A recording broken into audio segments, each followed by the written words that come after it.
Começa agora um programa que traz tudo sobre o livro mais lido em todos os tempos. Apresentamos O Som do Livro.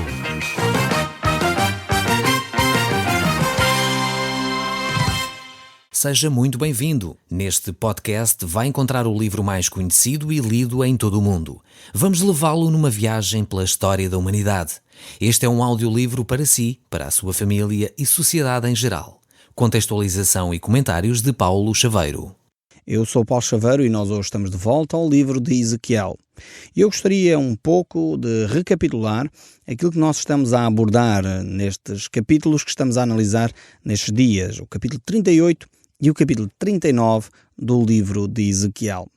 Nós estamos a ver aqui estes capítulos, nestes dois capítulos, que nos apontam para uma realidade futura.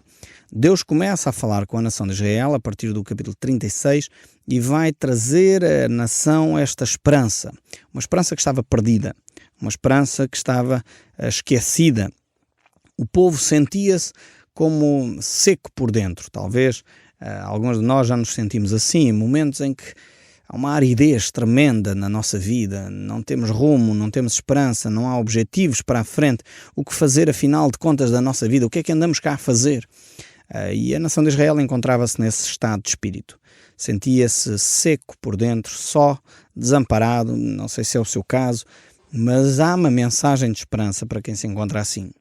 E por isso Deus traz à nação de Israel essa profecia de esperança que começa no capítulo 36, é explicada no capítulo 37 de uma forma tremenda, e aqui no capítulo 38 e 39 Deus ainda vai mostrar como Ele vai efetivar, como Ele vai concretizar essa mesma esperança, essa mesma mensagem que tem um cunho muito prático. E então, por isso, nós estamos aqui a analisar este capítulo 38 e 39.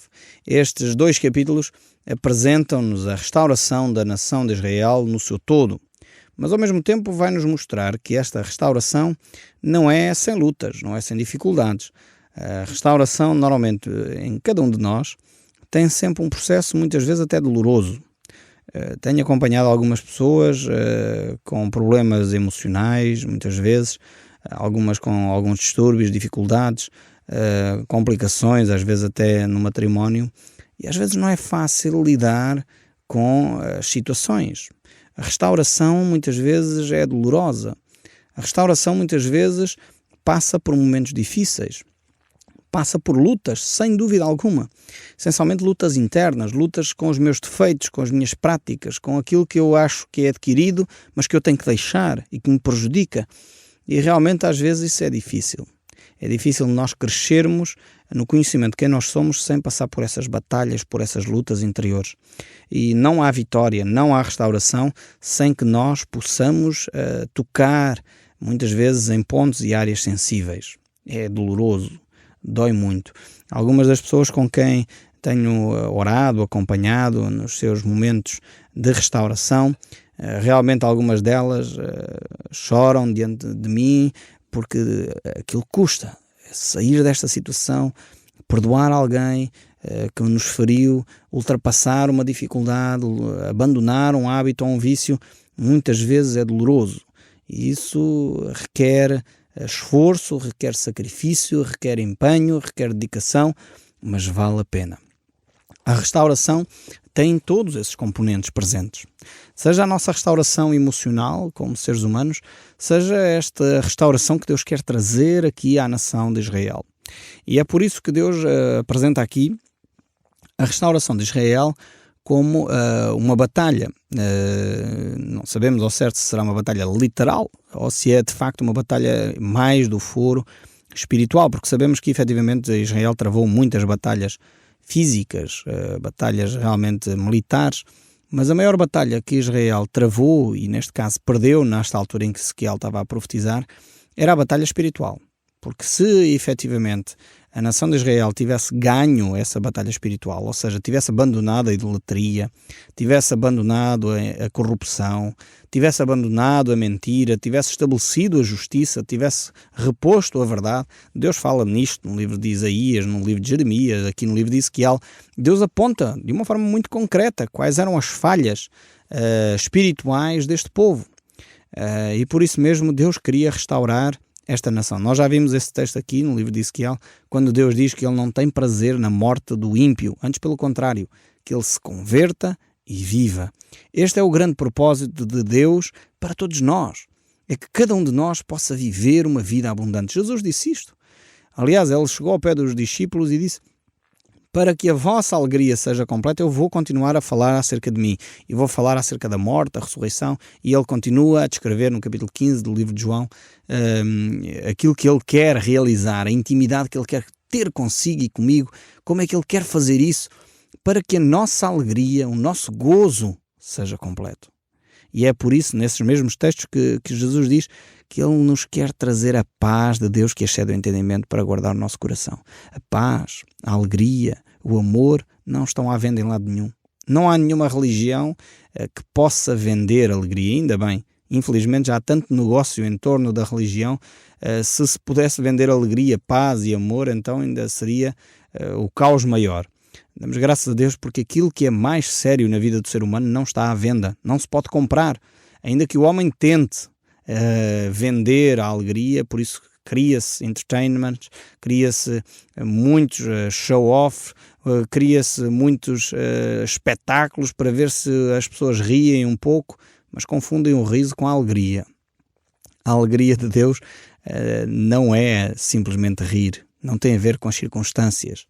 E a paz de Deus, mais uma vez, não tem a ver com as circunstâncias. Tem a ver com o sentimento interior que Deus oferece. É dado de graça àqueles que se relacionam com Deus. E isto é fantástico. E ainda bem que é assim, porque realmente os homens que têm um coração perverso tornariam isso um negócio. E nós, às vezes, já temos assistido a quantas e quantas chamadas igrejas muitas vezes transformam aquilo que são valores espirituais em negócios. É lamentável.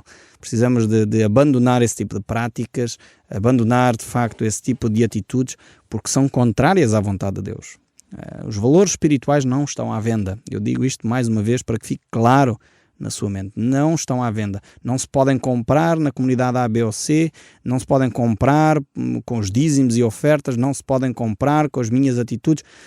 Os dons espirituais são dons, são dados por Deus. Tem a ver com o meu caráter, tem a ver com eu ouvir a palavra de Deus, transformar os meus hábitos à semelhança daquilo que Cristo nos ensina. E é isto que faz a mudança na nossa vida.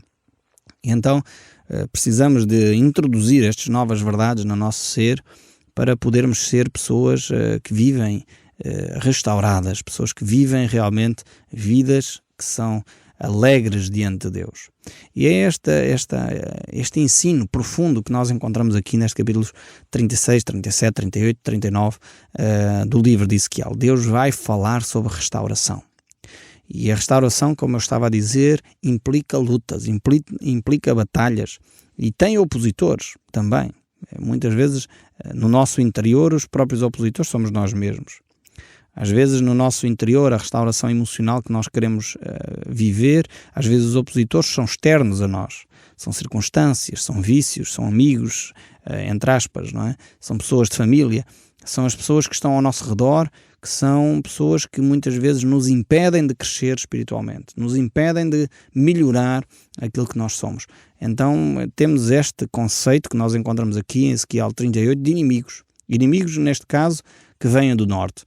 Eu creio que são inimigos concretos. Deus aqui está a falar não só de valores de ordem espiritual. Penso que podemos tirar as lições que nós acabamos de tirar para nós, em termos da nossa própria restauração como seres humanos. Mas, ao mesmo tempo, aqui o livro de Ezequiel está a falar de situações concretas. Tanto que ele diz: volve o teu rosto contra Gog, da terra de Magog, príncipe de Rosh, e de Meseque, e de Tubal, e profetiza contra eles.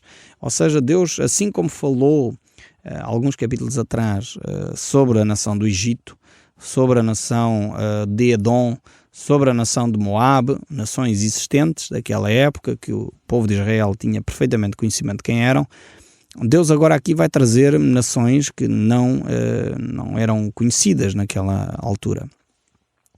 E são nações que provavelmente, portanto, o povo de Israel não conhecia, e também situações que virão no futuro. Alguns identificam estas nações como sendo, de facto, aquelas nações que habitualmente estão atualmente a norte de Israel. E temos o Líbano, a Síria, a Turquia e toda aquela grande região da ex-União Soviética que está a norte, efetivamente, da nação de Israel.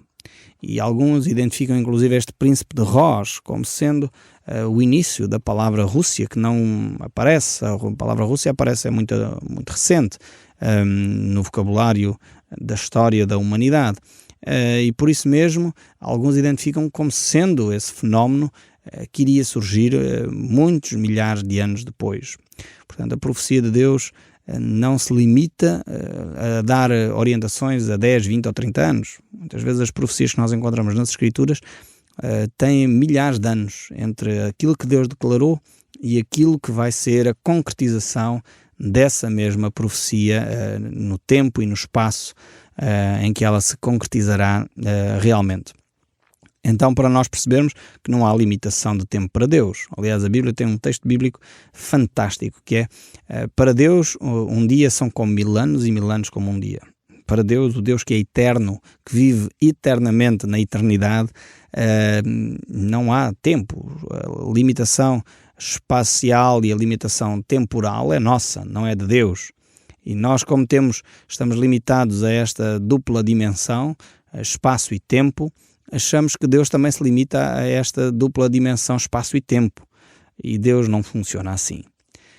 Deus é o Deus eterno, que antes do princípio já o era e daqui a muitos milhões de anos na eternidade continua a sê-lo.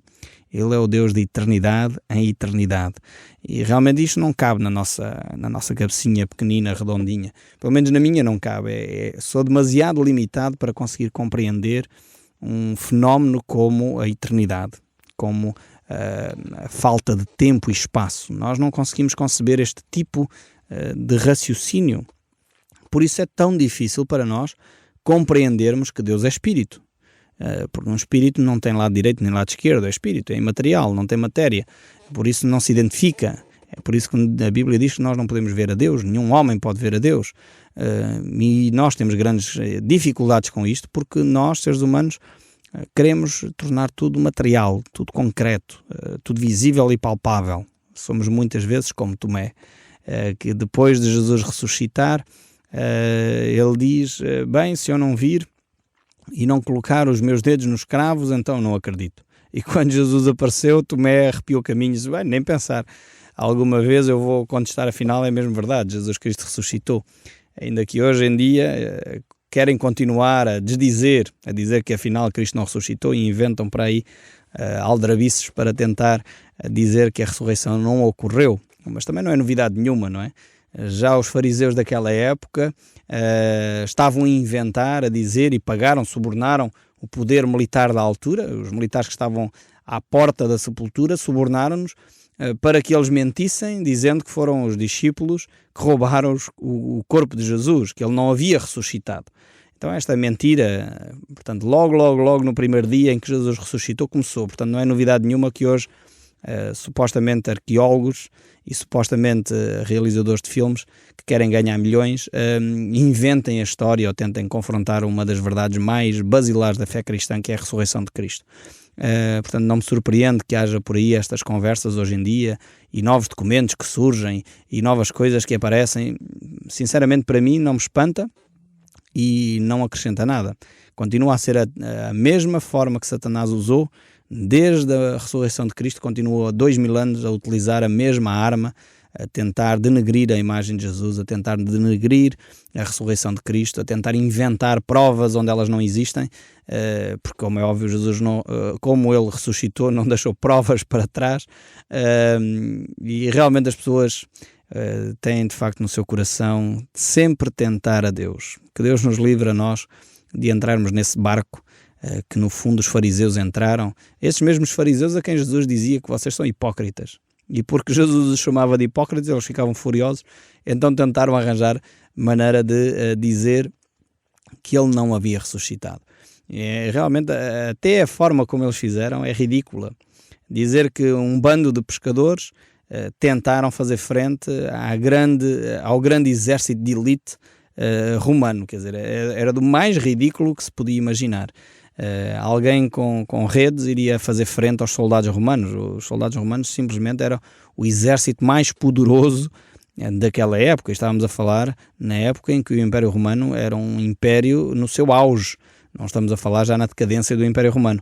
Portanto, era ridícula a argumentação e continua a ser ridícula hoje a argumentação que se inventa em torno desse suposto túmulo que se encontrou da família de Jesus e que ele seria casado com Maria Madalena.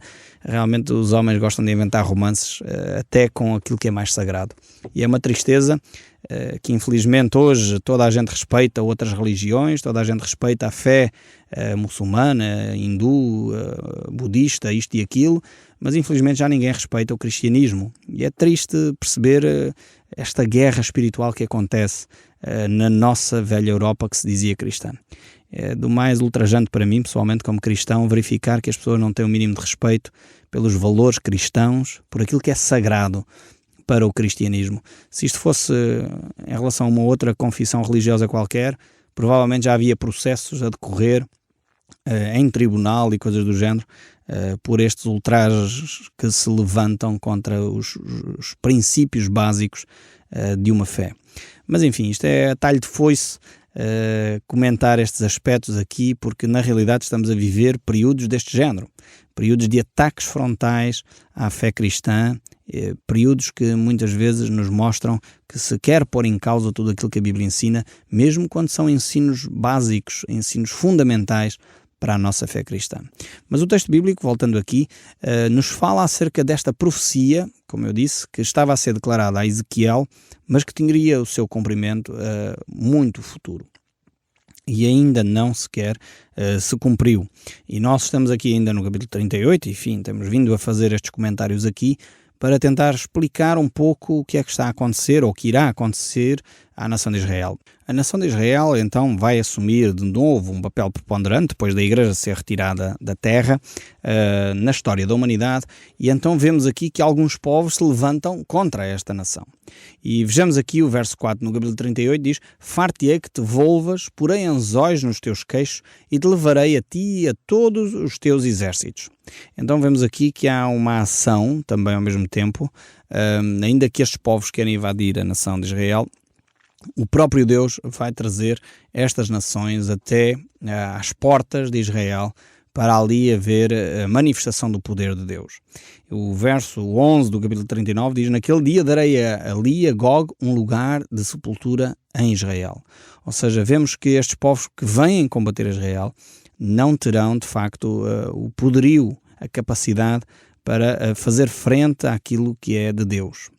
E isto é uma realidade ainda hoje, para nós, cristãos. Muitas vezes pensamos o contrário, pensamos que aqueles que são cristãos não têm capacidade de lutar contra aquilo que o mundo oferece, toda a promiscuidade, toda a corrupção, toda a imoralidade. Nós pensamos, ficamos esmagados quase com tudo aquilo que nos está, enfim, exposto aos nossos olhos. Mas o texto bíblico mostra-nos exatamente o contrário. Aqueles que estão com Deus têm mais autoridade, mais poder, e aliás Jesus Cristo disse que as portas do inferno não vão prevalecer contra a sua igreja. Ou seja, a igreja de Cristo é que tem autoridade. E infelizmente, quando nós nos fechamos sobre os nossos próprios locais de culto, quando nós nos enclausuramos dentro das nossas igrejas, quando nós nos enclausuramos dentro de nós mesmos e temos receio de falar das nossas convicções, aí sim, as portas do inferno estão a prevalecer, estão a ganhar terreno. Mas quando nós abrimos o nosso coração, quando nós avançamos convictos na fé daquilo que Deus tem para nós, aí realmente a Bíblia nos mostra que o cristão é mais que vencedor. E é exatamente o que estes textos aqui nos mostram, que não haverá hipótese, mesmo sendo vários povos contra um, não haverá hipótese de fazer frente àqueles que são o povo de Deus.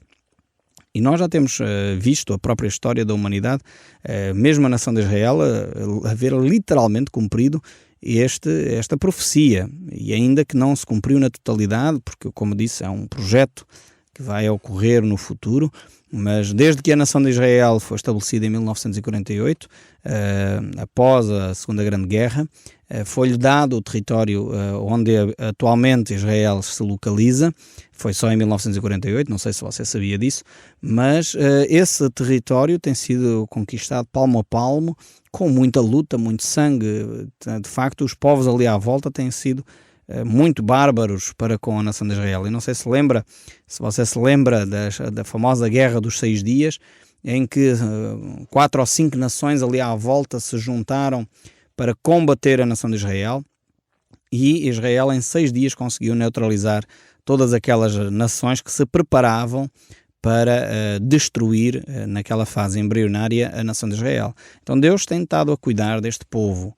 Muitos se levantam contra a nação de Israel, porque isto e por aquilo, mas na realidade aqueles povos ali à volta têm de facto procurado fazer muito mal à nação de Israel. Eu não quero entrar nestes aspectos político-partidários e quem tem razão ou deixa de ter, mas verificamos que em muitos casos a nação de Israel tem sido mal compreendida, tem sido muitas vezes até atacada e não se tem dado o devido valor aos ataques que são infringidos à nação de Israel, mas sim dá-se um grande ênfase àquilo que Israel faz para se defender.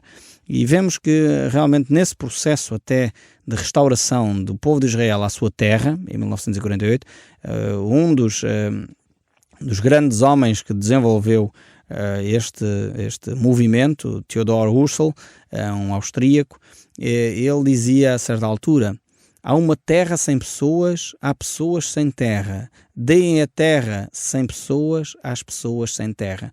No sentido que aquele território que era desabitado pudesse de novo ser devolvido àqueles que tinham o seu direito, que tinham sido espalhados no ano 70 por Tito e na realidade o general romano, e depois então que ficaram quase 2000 anos espalhados pelo mundo e agora estavam de retorno ao seu território. Realmente Deus opera estes milagres de uma forma tremenda, milagres que não são compreendidos por nós. Nós não conseguimos entender como é que um povo espalhado pelo mundo fora, Deus os pode congregar de novo. E Deus promete aqui nestes 2 capítulos que Ele fará de facto isso. Congregará a nação de Israel, dará segurança à nação de Israel e ao mesmo tempo travará os seus inimigos. E o fará de forma extraordinária, como fez com Sodoma e Gomorra. Aqui no verso 22 do capítulo 38 nós vemos que será por meio de chuva, será através de pedras de saraiva, de fogo e enxofre. Realmente estas tropas serão neutralizadas sem que haja quase da parte de Israel um confronto. Porque Deus é o Deus que age, é o Deus que age em favor dos seus. O Som do Livro, uma produção da Rádio Transmundial de Portugal.